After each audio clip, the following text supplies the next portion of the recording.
S T സന്യാസ സമൂഹത്തിൻ്റെ കോതമംഗലത്തുള്ള cent Vincent provincial ഹൗസിലാണ് ഞാനിപ്പോൾ.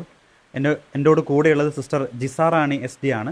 സിസ്റ്റർ ഈ ഒരു പ്രൊവിൻസിൻ്റെ മുൻ പ്രൊവിൻഷ്യാളായിരുന്നു. അതോടൊപ്പം തന്നെ അപകടത്തിൽ മരിച്ച സിസ്റ്റർ ഹെയ്സ്ലേറ്റിൻ്റെ ബാച്ച്മേറ്റും കൂടിയാണ്. ഇവരൊരുമിച്ചായിരുന്നു സന്യാസം സ്വീകരിച്ചതുമെല്ലാം. സിസ്റ്റർ ഹെയ്സ്ലേറ്റിനെ കുറിച്ചുള്ള ഓർമ്മകൾ ഇപ്പോൾ നമ്മളുമായി പങ്കുവയ്ക്കുകയാണ്. സിസ്റ്റർ ഹെയ്സ്ലെറ്റിനെ കുറിച്ച് പങ്കുവയ്ക്കാനായിട്ട് എനിക്ക് ഒത്തിരി സന്തോഷമുണ്ട്. ഉള്ളിൽ അതിലേറെ സങ്കടമുണ്ടെങ്കിൽ ആ വേർപാട് വളരെ ഒരു ഭാരമായിട്ടുള്ളിൽ തങ്ങി നിൽക്കുന്നുണ്ട്. എന്നിരുന്നാൽ തന്നെയും ഞങ്ങൾ ഒരുമിച്ച് 1988 ഞങ്ങൾ സന്യാസ സമൂഹത്തിൽ ചേർന്നതാണ് എസ് ഡി സഭയിൽ. അന്നു മുതൽ 4-4.5 വർഷത്തോളമുള്ള ഞങ്ങളുടെ പരിശീലനം കഴിഞ്ഞ് 1992 ഫെബ്രുവരി 10 ഞങ്ങൾ ഒരുമിച്ച് സന്യാസ ജീവിതം ആരംഭിച്ചു.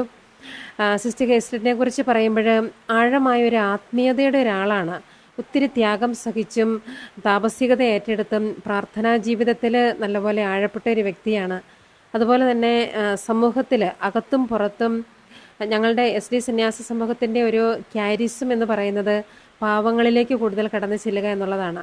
ആ ഒരു സിദ്ധി ജീവിതം മുഴുവനും ഏറ്റെടുത്ത് എസ് ഡിയിലേക്ക് തന്നെ ആയിരുന്നു സിസ്റ്ററിൻ്റെ വിളിയെന്ന് ഞങ്ങൾക്ക് പലപ്പോഴും തോന്നിയിട്ടുണ്ട്. കാരണം ഉള്ളിലാണെങ്കിലും ആവശ്യങ്ങൾ സിസ്റ്ററിനറിയാം, എല്ലാവരുടെയും കാര്യങ്ങൾ അറിയാം, എല്ലാത്തിലും നല്ലൊരു ശ്രദ്ധയുണ്ട്, എല്ലാവരോടും ഒരു തുറന്ന സ്നേഹമുണ്ട്, നല്ലൊരു ആഴമായ സൗഹൃദവും നർമ്മരസവും കൊച്ചു കൊച്ചു തമാശകളും ഒക്കെ പറഞ്ഞ് സമൂഹത്തെ എപ്പോഴും ലൈവാക്കി കൊണ്ടുപോകുവാൻ സിസ്റ്റർ ഹെയ്സ്ലെറ്റിൻ്റെ ഒരു ഇനിഷ്യേറ്റീവ്, ഒരു സ്റ്റെപ്പ് എപ്പോഴും സമൂഹത്തിന് അനുഭവപ്പെട്ടിട്ടുണ്ട്. അതുകൊണ്ട് തന്നെ സിസ്റ്റർ ഹെയ്സ്ലെറ്റ് ഏത് സമൂഹത്തിലാണെങ്കിലും ആ സമൂഹത്തിന് അവിടെ ആയിരിക്കാൻ ഒരു സന്തോഷമാണ് സിസ്റ്റർ ഹെയ്സ്ലെറ്റിൻ്റെ. അതുപോലെ ഞങ്ങൾ സിസ്റ്റർ ഹെയ്സ്ലെറ്റിൻ്റെ പ്രൊഫഷനെ കുറിച്ച് പറയുമ്പോൾ ടീച്ചറാണ്. പല സ്കൂളുകളിൽ മലയാളം ടീച്ചറായിട്ട് ജോലി ചെയ്തിട്ടുണ്ട്.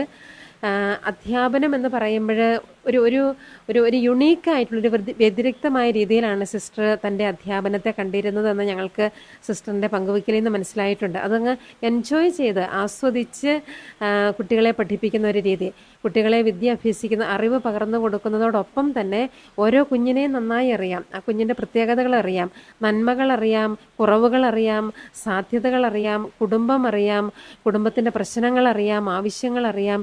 ഇതെല്ലാം അറിഞ്ഞ് ഓരോ കുഞ്ഞിനെയും ഹൃദയത്തോട് ചേർത്ത് നിർത്തി അവരെ വളർത്തിയെടുക്കാനും അറിവ് പകർന്നു കൊടുക്കുക മാത്രമല്ല സഭയുടെ, രാഷ്ട്രത്തിൻ്റെ, സമൂഹത്തിൻ്റെ ഒക്കെ നന്മയ്ക്ക് വേണ്ടിയിട്ട് അവരെ വളർത്തിയെടുക്കാനും സിസ്റ്റർ അത്യധ്വാനം ചെയ്തു എന്നാണ് ഞങ്ങൾക്ക് പറയാനായിട്ട് സാധിക്കുന്നത്. അതുകൊണ്ട് തന്നെ എനിക്ക് ഉറച്ച ബോധ്യമുണ്ട്, നാളെ ഇവിടെ ഒത്തിരി കുഞ്ഞുങ്ങളും പാവപ്പെട്ടവരുമായിട്ടുള്ള ആളുകൾ എത്തിക്കൂടാൻ സാധ്യതയുണ്ട് സിസ്റ്ററിന് ഒരു അന്ത്യയാത്ര ചൊല്ലാനായിട്ട്. കാരണം ആയിരുന്ന ഇടങ്ങളിലെല്ലാം അവരുടെയൊക്കെ ഹൃദയങ്ങളിൽ നല്ലൊരു സ്ഥാനം സിസ്റ്ററിന് ഉണ്ടായിട്ടുണ്ട്. അതുപോലെ തന്നെ സിസ്റ്റർ അവസാനം സ്കൂളിലായിരുന്നത് ഒന്നുകൽ ലിറ്റിൽ ഫ്ലവർ ഹൈസ്കൂളിൽ നിന്നാണ് ഈ മാർച്ച് മാസത്തിൽ റിട്ടയർ ആകുന്നത്. അവിടെ ഇതിനു മുൻപ് ഒരു 6 വർഷക്കാലം ആ ഒരു സമൂഹത്തിൻ്റെ സുപ്പീരിയറായിട്ട് ശുശ്രൂഷ ചെയ്യുമായിരുന്നു. അങ്ങനെയായിരുന്ന സമയത്ത് ദൈവദാൻ എന്ന് പറയുന്ന ഒരു കൊച്ചു പരിപാടി, കൊച്ചതല്ല ഒരു വലിയ പരിപാടി തന്നെയാണ്, കുഞ്ഞുങ്ങളില്ലാത്ത ദമ്പതികൾക്ക് വേണ്ടിയിട്ട് സിസ്റ്റർ രൂപപ്പെടുത്തി. അങ്ങനെയുള്ളവരെ ഈ അടുത്തല്ല അകലെ നിന്നുമൊക്കെയുള്ള ചെറുതും വലുതുമായിട്ടുള്ള നിലകളിലുള്ള ആളുകൾ അവിടെ വരികയും സിസ്റ്റർ ഏറെ അവർക്ക് വേണ്ടി പ്രാർത്ഥിക്കുകയും അവരെ കൊണ്ട് പ്രാർത്ഥിപ്പിക്കുകയും അതുവഴിയായിട്ട് ദൈവം ദാനമായി കുഞ്ഞുങ്ങളെ നൽകിയ ഏറെയേറെ അനുഭവങ്ങളൊക്കെ ഉണ്ടായിട്ടുണ്ട്. ഇങ്ങനെ പറയുമ്പോൾ സിസ്റ്റർ ഹെയ്സ്ലെറ്റ് എസ് ഡിക്ക് ഒരു അഭിമാനവും ദൈവം തന്നൊരു സമ്മാനവുമായിരുന്നു എന്ന് ഒത്തിരി ആത്മാർത്ഥതയോടും സന്തോഷത്തോടും കൂടി പറയാനായിട്ട് സാധിക്കും. സിസ്റ്റർ ഹെയ്സ്ലെറ്റിൻ്റെ ബാച്ചിൽ ആണ് എന്ന് പറയുന്നതിൽ എനിക്ക് സന്തോഷമുണ്ട്. കാരണം ഇത്രയും വിലയുള്ള, ഇത്രയും നിധിയായിട്ടുള്ള ഒരു സമർപ്പിത ജീവിതം ത്തിന് സാക്ഷിയാകാൻ ഞങ്ങൾക്കൊക്കെ സാധിച്ചിട്ടുണ്ട്. ജീവിതവും സമർപ്പണവും ഒക്കെ ഒത്തിരിയേറെ ആസ്വദിച്ചിരുന്നൊരു വ്യക്തിയാണ്. ശാരീരികമായ രോഗങ്ങളോ അസ്വസ്ഥതകളോ മറ്റ് ഉത്തരവാദിത്വത്തിൻ്റെ ബുദ്ധിമുട്ടുകളോ ഒക്കെ ബാധിക്കുമ്പോഴും അതൊന്നും തൻ്റെ സമർപ്പണത്തെ ബാധിക്കാതിരിക്കാൻ തക്കവിധം, തൻ്റെ ജീവിതത്തെ ബാധിക്കാതിരിക്കാൻ തക്കവിധം നല്ലൊരു ജാഗ്രത സിസ്റ്ററിൻ്റെ ജീവിതത്തിലുണ്ടായിരുന്നു. അതിനൊരു കാരണം മനസ്സിലാകുന്നത് ഒരു അസാധാരണമായ എന്ന് പറഞ്ഞാൽ തുലനം ചെയ്യാൻ പറ്റാത്ത ഒരു ആത്മധൈര്യം സിസ്റ്ററിനുണ്ടായിരുന്നു. ജീവിതത്തിലെ എന്തിനേയും അഭിമുഖീകരിക്കാനുള്ള ഒരു ധൈര്യം, ആ ധൈര്യം ഉള്ളിലുണ്ട്.